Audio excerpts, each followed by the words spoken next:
Baik, terima kasih atas waktunya. Perkenalkan, nama saya Zubruk Hendrawan. Di sini saya akan memaparkan asuhan keperawatan anak dengan diare. Langsung kita ke pengkajian. Mulai dari identitas. Untuk identitas dari pasien yaitu nama anak G, tempat tanggal lahir Ibu 19 Oktober 2019 atau sekarang berusia 8 bulan 4 hari. Untuk jenis kelamin dari pasien yaitu laki-laki. Untuk nama orang tua itu Nyonya E. Untuk suku sendiri itu suku Jawa, agamanya Islam. Di sini langsung kita ke keluhan utama. Untuk keluhan utama, ibu mengatakan anak G BAB cair 6 kali dari jam 3 pagi sampai jam 7. Tidak berampas dan tidak ada darah. Untuk riwayat penyakit sekarang, ibu mengatakan anak G BAB lebih dari 6 kali cair, tidak ada darah sejak jam 3. Untuk muntah 2 kali, untuk badan teraba hangat, ibu mengatakan waktu siang hari sebelum diare, anak G makan jajan nabati dari warung. Ibu mengatakan biasanya anak G makan jajan tersebut baik-baik saja.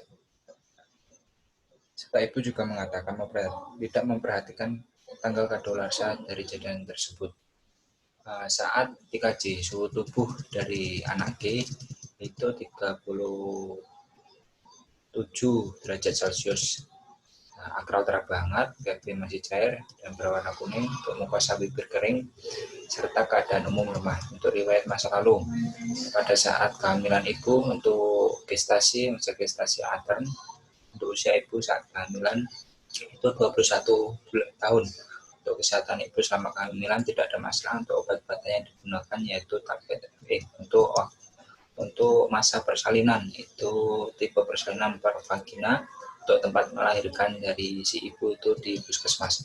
Untuk penyakit atau operasi sebelumnya untuk anak sendiri tidak pernah dirawat di rumah sakit maupun puskesmas dan hanya mengalami sakit biasa seperti demam, pilek, serta batuk, dan juga biasanya sembuh saat minum obat.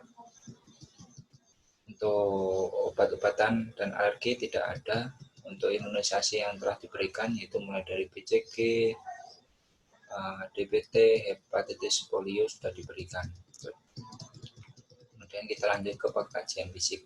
Untuk pengkajian fisik, ukuran umum berat badan dari anak itu 7,7 kg, tinggi atau pajak badan 68 cm, lingkar kepala 40 cm, lingkar dada 36 cm, lingkar lengan atas 12 cm. Untuk kesimpulan dari status gizi anak G, untuk pengukuran dari Z-score itu sini normal. Untuk tanda vital didapat yaitu suhu anak 37,5 derajat Celcius, untuk frekuensi jantung 143 kali per menit, untuk frekuensi nafas atau respiratory rate itu 45 kali per menit. Untuk darah tidak terkaji. Untuk kepala sendiri dari bentuk kepala simetris, fontanel anterior itu masih terbuka, terus untuk posterior itu tertutup. Untuk kontrol kepala juga bagus. Untuk kepala juga tidak ada gangguan.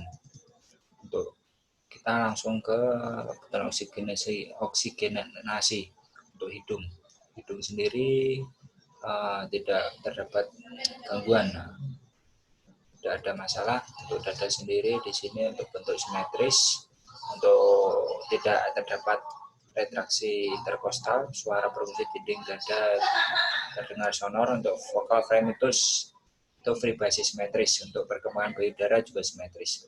Untuk paru-paru sendiri di sini untuk pola pernafasan itu reguler, dan serta tidak ada suara nafas tambahan.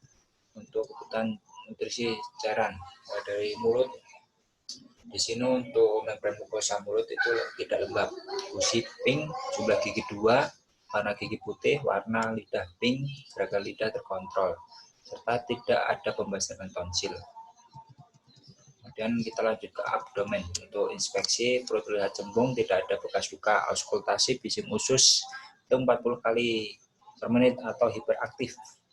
Untuk palpasi tidak ada nyeri tekan, perkusi hipertimpani. Di sini untuk pola nutrisi dan cairan. Pada saat sehat maupun sakit itu untuk makan, jam makan sendiri seperti biasanya normal tetap sama, tapi untuk porsi makanan pada waktu sehat itu 1 porsi bubur susu, sementara pada saat sakit itu hanya 1/4 porsi bubur susu. Untuk jenis makanan selingan itu dari pada saat sehat maupun sakit tetap sama, makanan kesukaan juga tetap sama. Di sini untuk jumlah air yang diminum pada saat sehat itu kurang lebih 1.300 ml per hari. Untuk pada saat sakit itu jumlah cairannya yang diminum itu kurang lebih 200 ml per hari. Dan kita lanjut ke kebutuhan eliminasi.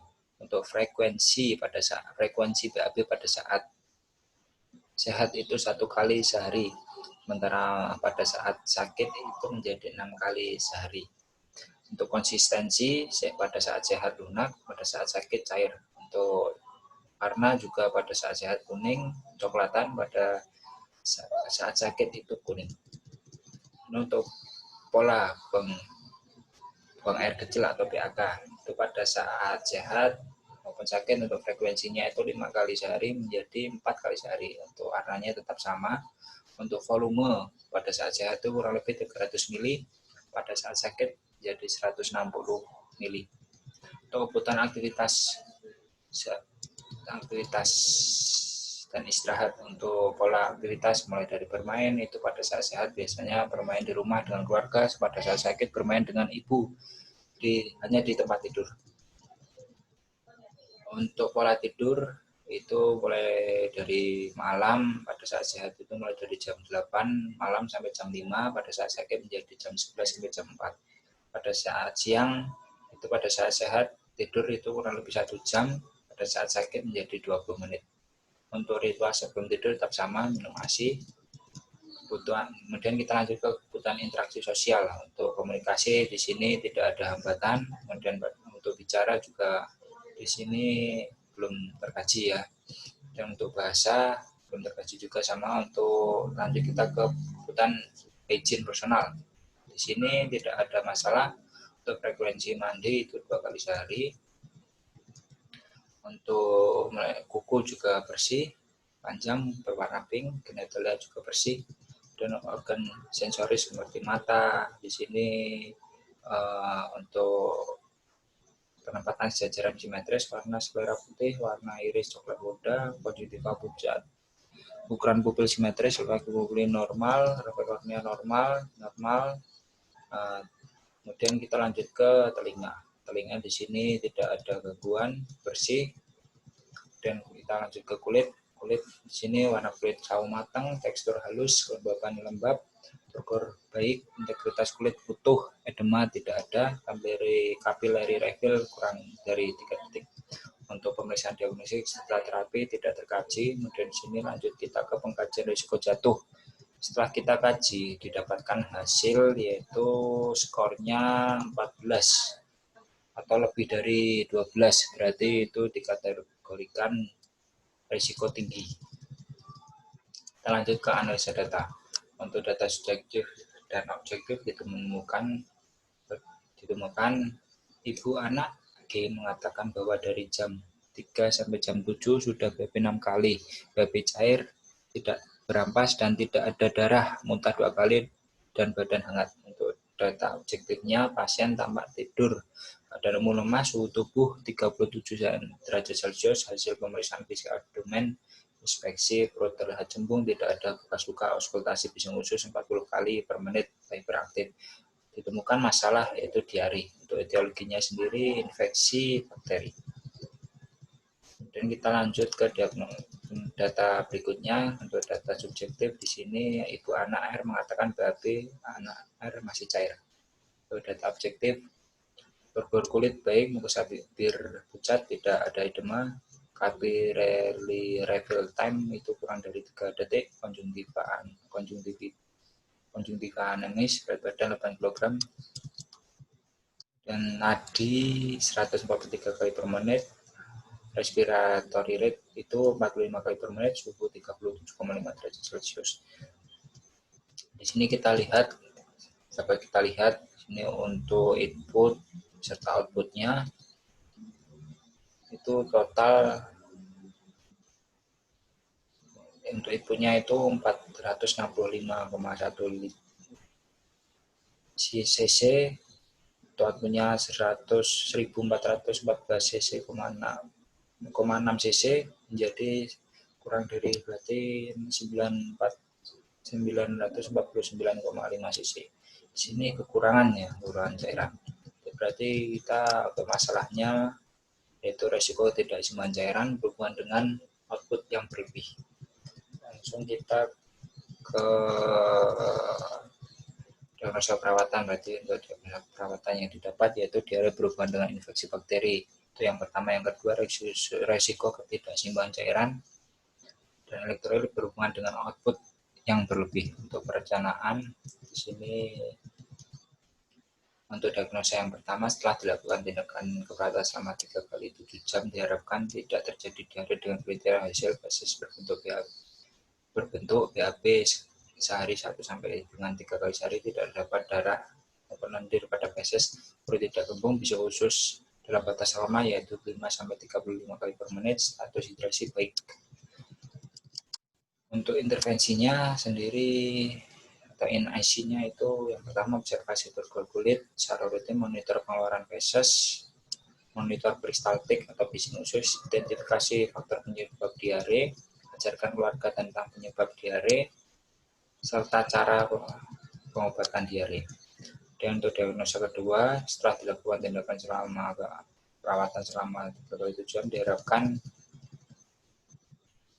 TTV dalam batas normal, tidak ada tanda-tanda dehidrasi, turgor kulit baik, CRT itu kurang dari 3 detik. Untuk intervensinya atau NIC-nya itu observasi gelangan cairan yang tinggi, diare, diaforesis, banyak keringat. Yang kedua, monitor status hidrasi, monitor hasil laboratorium, kemudian kolaborasi pemasangan pemberian cairan intravena. Langsung kita ke implementasi. Untuk yang pertama itu mengobservasi turgor kulit secara rutin. Untuk hasil ibu mengatakan anak G susah minum, objektif turgor kulit anak G tampak elastis lembab. Yang kedua, mengidentifikasi faktor penyebab dari diare. Data subjektif ibu anak G mengatakan penyebab diare karena anak G makan jajanan sembarangan. Dan untuk objektifnya, ibu tampak tahu penyebab dari diare anaknya. Kuku anak G tampak panjang dan kotor. Kemudian yang ketiga memonitor status hidrasi, kelembaban mukosa, membran mukosa, nadi, suhu, respirasi. Itu subjektifnya tidak ada. Untuk objektifnya turgor kulit lembab, membran mukosa pucat, suhu 37,5 derajat Celcius, nadi 115 kali per menit, RR 50 kali per menit.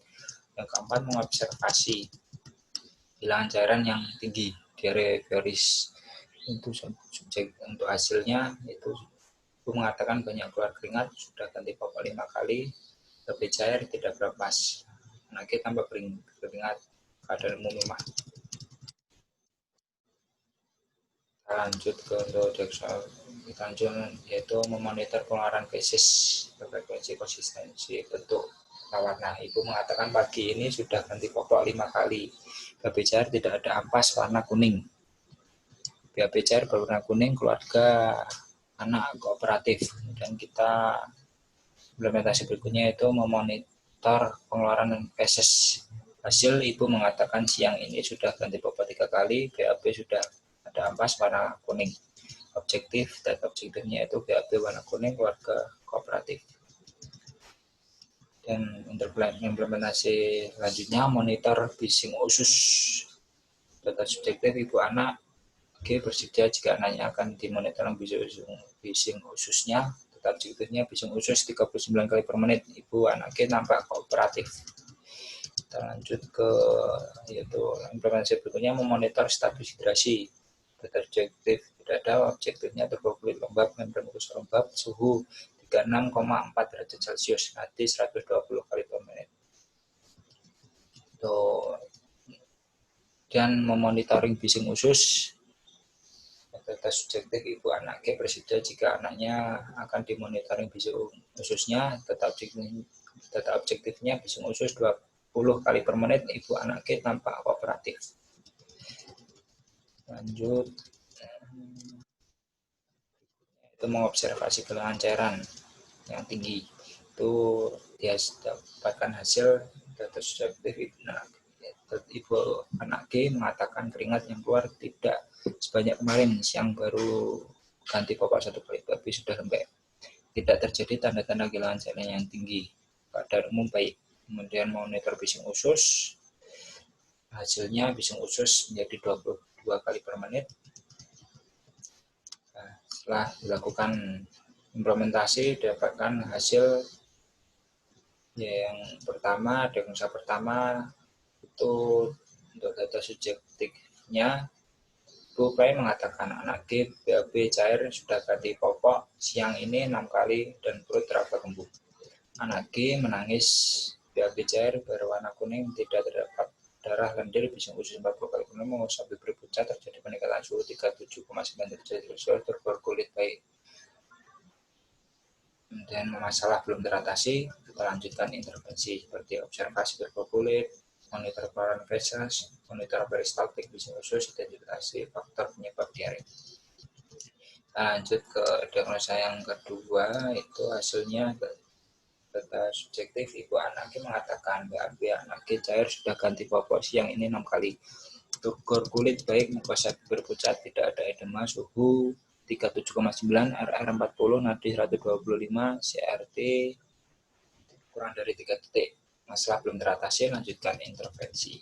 Kita pertahankan intervensi yang meliputi observasi gelangan cairan, monitor status hidrasi, dan hari kedua itu dapatkan hasil data subjektif. Ibu Clay mengatakan anak G BAB sudah ada ampas, sudah ganti popok 3 kali, perut sudah tidak kembung. Objektif, anak G menangis, BAB sudah berampas, warna kuning, tidak terdapat darah lendir, bising usus 34 kali per menit, mengusap bibir pucat,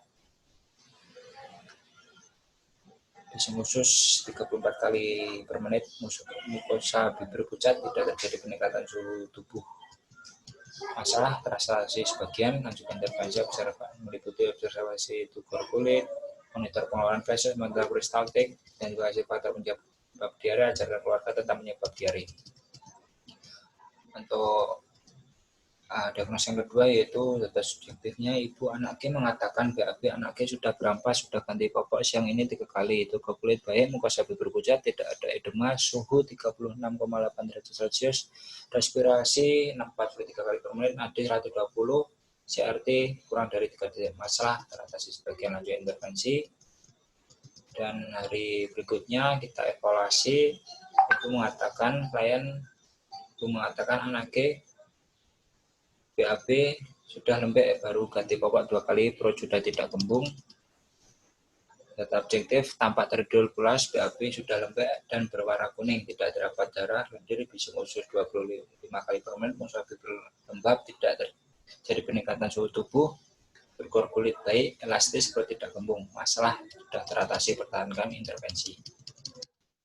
Dan diagnosa yang kedua itu didapatkan hasil data objektif ibu anak mengatakan BAB anak G sudah lembek, sudah ganti popok siang ini 2 kali, turgor kulit baik, mukosa bibir lembab, tidak ada edema, suhu normal, RR 40 kali per menit, nadi 114 kali per menit, CRT kurang dari 3 detik. Masalah sudah teratasi, pertahankan intervensi seperti observasi gelangan cairan yang tinggi, diare, diaparesis, banyak keringat, monitor status hidrasi. Baik, mungkin terima kasih. Mungkin itu saja yang bisa saya sampaikan terkait dengan asuhan keperawatan pada anak dengan diare. Assalamualaikum warahmatullahi wabarakatuh.